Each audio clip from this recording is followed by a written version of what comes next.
Historian Philip Merrill joining us this morning. Thanks for the time, man. Always good to see you.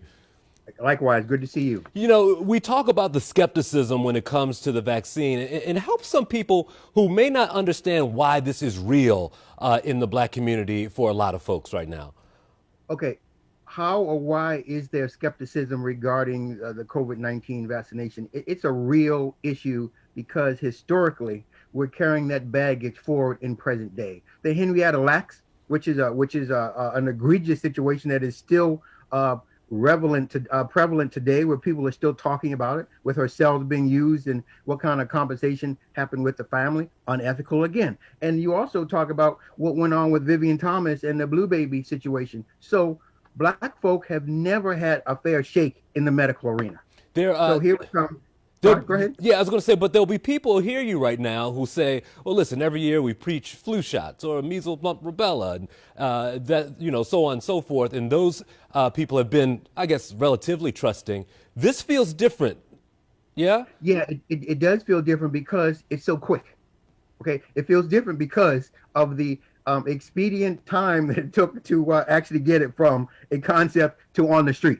Okay, and not only that, when what's going on, the tenor of the nation coming out of the last presidential tenure time, Sure. what they were spewing did not bring any level of comfort to people of color, such as African Americans or Latinos. And then you add to the fact that we're not getting the same level of access to treatment, is a whole nother story. So you put it all in the mix and you're like, here we go again. Same old scenario, but different time. So what is the job now? If you're a community leader, if you're a block watch captain in some of our East and West Baltimore neighborhoods, and you're trying to preach this to folks that this is important to them, how do you balance the scales now between the historical things that you may have learned around the dinner table versus what you hear as far as science goes that can help you see your grandkids more often now? I reach out to the politicians. I reach out to the city council. I reach out to the General Assembly. I reach out to the congressmen to get them to make sure that there is equal access within these communities of color for the treatment. I spoke to an elderly person in historic Marble Hill. She was told, she and her husband are up in their late 70s. They were told they were going to have to go out somewhere far and stand in a long line. Nobody of color that is over a certain age that has already a compromised health system, should have to stand in a long line to get the treatment. When white population can go somewhere and get it like that, but our elderly black community is once again not being treated correctly. Tell me about your thoughts. I know you look at this as a historical thing, but you're a father, man, and you live in a community just like the rest of us where we've sacrificed a lot for a year or so now.